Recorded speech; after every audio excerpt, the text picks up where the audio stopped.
High, আজকে একটা movie দেখলাম, সার্সিং মুভি, যেটা 2018 সালে রিলিজ হয়েছিল। এন্ড এই মুভিটা হচ্ছে screen life movie.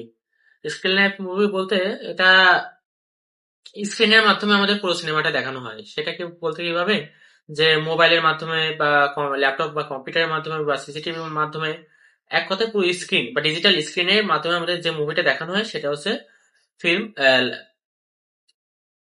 Screen life film. সেটা এটা আপনি গুগল সার্চ করলে আরো ভালোভাবে জানতে পারবেন। আচ্ছা, এই মুভিটার কথায় আসি। মুভিটার কনসেপ্ট ছিল অসাধারণ, যেহেতু এটা স্ক্রিন লাইক মুভি, অ্যান্ড এমন মুভি বানানো মোটেও কোনো ইজি বিষয় না। আমার মনে হয় যে অনেক বেশি অ্যাটেনশন অ্যান্ড হার্ড ওয়ার্ক করতে হয় স্ক্রিন লাইক মুভিতে, দেখে সহজ মনে হলেও। কারণ এখানে স্ক্রিনের ইন্টারফেস এগুলো ঠিক করতে অনেক সময় লেগে। যেমন এই মুভিটার কথা যদি বলি, সার্চিং মুভি 2018 সালে রিলিজ হয়েছিল। এই মুভিটার যে স্ক্রিন স্ক্রিন ম্যানেজ করতে সময় লেগেছিল 2 বছর। হ্যাঁ, শুট করতে সময় লেগেছিল মনে হয় প্রায় 20 দিন। তো এমন সময় লেগেছিল। একটা মুভিটার কনসেপ্ট সত্যি অসাধারণ ছিল, যে এভাবে আমাদের স্ক্রিন লাইফ মুভি দেখানো, এটা মোটেও কোনো ইজি কাজ না। এখন যদি বলি মুভিটা কেমন লাগছে, সত্যি বলতে স্টাইল দেখলে বা টেকনিক্যাল জিনিস আমার কোনো বিন্দু মাত্র কোনো অভিযোগ অভিযোগ নেই। বাট আমার আমার মেন প্রায়োরিটি হচ্ছে গল্পের গল্পটা কেমন, ইমোশন কেমন, গল্পের ইমোশনাল যে বিহেভিয়ার সেটা কেমন, এটাই আমার কাছে মূলত একটা সিনেমার জন্য বেশি প্রায়োরিটি। এখন সিনেমার কথা যদি বলি, গল্পের দিক থেকে এবং অ্যান্ড ইমোশনাল দিক থেকে যদি বলি, তাহলে অবশ্যই এই সিনেমাটা আমার মনে হয় না টপ নচ। অবশ্যই এটা অ্যাভারেজ বা অ্যাভারেজ একটু নিচে। কারণ গল্পটা দেখেন, গল্পটা অনেক বেশি উইক গল্প। হ্যাঁ, প্রথম 1 ঘন্টা প্রথম 1 ঘন্টা দেখবেন যে অনেক বেশি এঙ্গেজিং মুভিটা। প্রথম 1 ঘন্টা যখন আপনি দেখতে থাকবেন, অনেক বেশি সাসপেন্স তৈরি করে অ্যান্ড এঙ্গেজিং তৈরি করে। যে যে নিখোঁজ, যার মেয়ে নিখোঁজ হয়ে গেছে, ওই বাবা হচ্ছে তার মেয়ের যে ফেসবুক আইডি পাসওয়ার্ড হ্যাক করে বা সোশ্যাল মিডিয়ায় ঘাটাঘাটি করে, নতুন নতুন ক্লু পায়। এগুলো অবশ্যই এঙ্গেজিং ছিল আমার কাছে পুরো মুভিটার। আচ্ছা, এখন যদি বলি, মুভির হচ্ছে পুরো মুভির গল্পটা যদি আমি বলি, মুভির গল্প হচ্ছে একজন বাবা আর একজন মেয়ে। বাবা হচ্ছে না, বাবার নাম ডেভিড এন্ড মেয়ের নাম মার্গট। এখন তাদের মার্গট হচ্ছে স্কুলে যায়, তারা একসাথে থাকে। and মার্গট হচ্ছে স্কুলে যায়।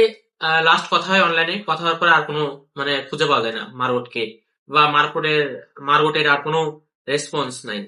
বাবা হচ্ছে ডেভিড বাবা হচ্ছে ফোন দিচ্ছে তার মেয়েকে, কিন্তু পাচ্ছে না। তো এরপর সে কি করে, মিসিং মিসিং ডায়েরি করে, যে তার মেয়েকে পাওয়া যাচ্ছে না, তাহলে আমি পুলিশের কাছে যাই মিসিং ডায়েরি করতে। এখন একজন পুলিশ অফিসার বা ডিটেকটিভ, যে হচ্ছে এই গল্পের মেইন বা কেসের মেইন ডিটেকটিভ, যে তিনি হচ্ছে নিজে হাতে এই কেসটি নিয়ে নেয়। এখন লাস্ট পর্যন্ত যেতে যেতে যেতে একসময় আমরা দেখি যে ডিটেকটিভ যে কেসটি নিয়েছে, সেই মূলত মেন কালপ্রিট। এখন এটাই হচ্ছে মেন গল্প। অ্যান্ড অবশ্যই স্পয়লার থাকবে মুভি এই ভিডিওতে। তো যারা দেখেননি তারা স্কিপ করতে পারেন, আর দেখতে চাইলে দেখতে পারেন। এখন যে মেইন ডিটেকটিভ, যে কালপ্রিট, সেটা আপনি 1 ঘন্টা পরে বুঝতে পারবেন। মুভিটার রান টাইম হচ্ছে 1 ঘন্টা 42 মিনিট, 1 ঘন্টা 42 মিনিট। অ্যান্ড আপনি 1 ঘন্টা পরে বুঝতে পারবেন যে মেইন ডিটেকটিভ হচ্ছে মেইন কালপ্রিট। এখন আপনার এখানে স্টাইল আলাদা হলে বা টেকনিক্যাল বিষয়বস্তু আলাদা হলেও বা স্ক্রিন লাইফ মুভি হলেও, এখানে মূলত টিপিক্যাল যে সাসপেন্স থ্রিলার মুভির স্ট্রাকচার আছে সেটা ফলো করা হয়েছে। এবং আপনি যদি থ্রিলার মুভি দেখে থাকেন, অবশ্যই থ্রিলার প্রেমী বা থ্রিলার মুভি বেশি দেখেন, তাহলে আপনি 1 ঘন্টা পরে বুঝতে পারবেন যে এই মুভির মেন কালপ্রিট কে। সেক্ষেত্রে আপনার টুইস্ট পর্যন্ত যাওয়া লাগবে না, টুইস্ট আপনি আগে ধরে ফেলবেন। তো এটা আমার কাছে স্যাড লাগছে। কারণ দেখেন, ডিটেকটিভ অত্যন্ত মানে হাই লেভেল বা হাই প্রফেশনাল ডিটেকটিভ।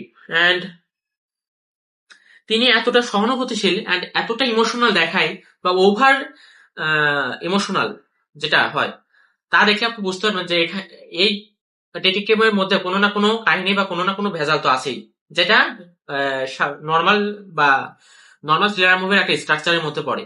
অ্যান্ড এটা একদম টিপিক্যাল স্ট্রাকচার বা টিপিক্যাল সিস্টেম, যার মধ্যে যে বেশি ইমোশনাল বা সহানুভূতিশীল দেখায় লাস্ট পর্যন্ত দেখা যায় সে মেন কালপ্রিট।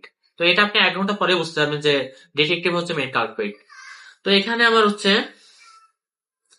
যে এইখানে আমার কাছে খারাপ লাগছে যে মুভিটা স্ট্রাকচারটা যদি একটু নিউ করা যেত বা নতুন ওয়েতে করা যেত বা অন্য ধাঁচে করা যেত, আই থিঙ্ক আমার কাছে ভালো হতো, যেমন অন্যান্য টপ নচ থ্রিলার মুভিগুলো যেমন হয়। এখন এই মুভির যদি আরেকটা জিনিস পয়েন্ট বলি, আচ্ছা মূলত বলি ডিটেকটিভ কিভাবে গল্পের কালপ্রিট। তো মার্গট মানে ডেভিডের যে মেয়ে, নিখোঁজ মেয়ে, সে হচ্ছে একটা স্কুলে পড়তো, পিয়ানো ক্লাস করতো। তো ডিটেকটিভের ছেলে আছে একজন, সে ছেলেও মার্গটকে পছন্দ করে। এখন মার্গট এন্ড ডিটেকটিভের ছেলে তারা এক জায়গায় দেখা করে পাহাড়ি এলাকায়। তো সেখানে ধস্তাধস্তি হয়, মানে ধস্তাধস্তি হওয়ার পরে হচ্ছে ডিটেকটিভ ডেভিডের মেয়ে হচ্ছে পড়ে যায় পাহাড়ের নিচে। পড়ে যাওয়ার পরে এইটাই মনে করেন মূল কেস গল্প, মানে মূল যে ঘটনা বা স্টোরি ইভেন্ট যদি বলি এটাই। এখন শেষ পর্যন্ত আহ, ডেভিড মানে ডিটেকটিভ ডিটেকটিভ তার ছেলেকে বাঁচানোর জন্য এইসব কেসটা হাতে নিয়েছিল অ্যান্ড মোড়টা অন্য থেকে ঘোরাতে চেয়েছিল। বাট আমার এখন একটা প্রশ্ন, তিনি এতটা অত্যন্ত হাই প্রফেশনাল ডিটেকটিভ, যেটা আমাদের সিনেমা শুরুতে দেখানো হয়, যে অত্যন্ত হাই প্রফেশনাল ডিটেকটিভ অ্যান্ড অনেক বড় বড় কেস সলভ করেছে, সে কিভাবে এত কাঁচা কাজ করে এত সহজে ধরা পড়ে গেল। এখন ইভেন ডিটেকটিভ জানে যে মেয়ের বাবা বা নিখোঁজ হয়ে যাওয়া মার্গটের বাবা ডেভিড, সে ইন্টারনেট বা ল্যাপটপে ইন্টারনেটে ঘাটাঘাটি করছে ক্লু নিয়ে, অ্যান্ড সেটা ডিটেকটিভ জানে, বাট স্টিল সে অনলাইনে ক্লু ছেড়ে রেখেছে। তো এগুলো আমার কাছে মানে মোটামুটি একটা উইক পয়েন্ট লেগেছে। আর একটা উইক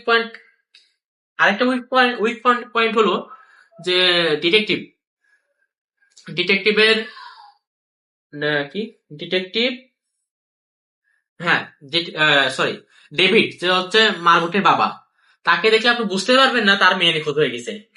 মানে নর্মালি কি হয়, নর্মালি হচ্ছে ধরেন আপনার ছেলে হারাই গেছে, আপনার কি মনে হবে? আপনার অবশ্যই ট্রমাটাইজ হয়ে যাবেন, বা আপনি ট্রমাতে চলে যাবেন, বা আপনার মানসিক যন্ত্রণা তৈরি হবে, দুঃখ লাগবে।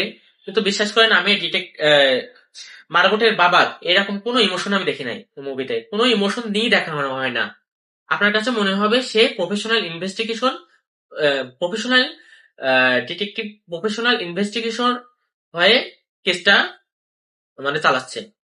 সরি, আমার মনে হয় ভুল বললাম, প্রফেশনাল ডিটেকটিভের মতো সে কেসটাকে হেল্প করছে বা কেসটা চালাচ্ছে। তাকে কখনোই দেখে মনে হবে না যে তার মেয়ে হারাই গেছে বা তার মেয়ে নিখোঁজ হয়ে গেছে। সে এখানে আমার ইমোশনাল ল্যাক হয়েছে, এখানেও একটা প্রবলেম যে গল্পের ইমোশন ল্যাক হয়ে গেছে বা ইমোশন ভাবে সেভাবে ফুটিয়ে তোলা যায়নি। অতি যান্ত্রিক, মানে গল্পটা একটা যান্ত্রিক পর্যায়ে চলে গেছে বা মেকানিক্যাল পর্যায়ে চলে গেছে। তো এই কয়টা জিনিস আমার কাছে খারাপ লাগছে। এন্ড আপনার কাছে মনে হবে আপনি যখন মুভিটা শেষ করতে করতে আসবেন, টুইস্ট দেবে, আপনি তো টুইস্ট আগে থেকেই জেনে যাবেন, প্লাস মুভিটি শেষ হওয়ার পরে মানে আপনার কাছে স্যাটিসফ্যাকশন আসবে না। আপনার কাছে মনে হবে যে আমি সেকেন্ড হাফে কি দেখলাম, ফার্স্ট হাফে কি দেখলাম, মানে অতি যান্ত্রিক হয়ে যায় অ্যান্ড অতি নাটকীয় ভাবে মুভিটি শেষ হয়, অ্যান্ড আপনার মধ্যে কোনো স্যাটিসফ্যাকশন আসবে না। এটাই মূলত আমার আজকের নিজস্ব মতামত বা ওপিনিয়ন ছিল। বাট আপনি যদি মুভির স্টাইলের কথা বলি, যে স্ক্রিন লাইক মুভি মোটেও বানানো ইজি না। হ্যাঁ, ডিরেক্টর অনেক বেশি মেধাবী, অনেক বেশি ট্যালেন্টেড, বাট আই থিঙ্ক গল্পটা বা স্ট্রাকচারটা একটু চেঞ্জ করা যেত। অ্যান্ড অবশ্যই এরকম মুভি বানানো মোটেও কোনো সহজ কাজ নয়, কারণ এরকম স্ক্রিনের মাধ্যমে মুভি দেখানো। তো এটাই ছিল আজকে আমার ওপিনিয়ন। আপনি চাইলে মুভিটি দেখতে পারেন। আপনি চাইলে মুভিটা দেখতে পারেন, ইউটিউবে অ্যাভেলেবল আছে, সার্চিং 2018 সনি চ্যানেলে এটা আপলোড করা আছে। তো আজকে ছিল এই পর্যন্তই। বাই।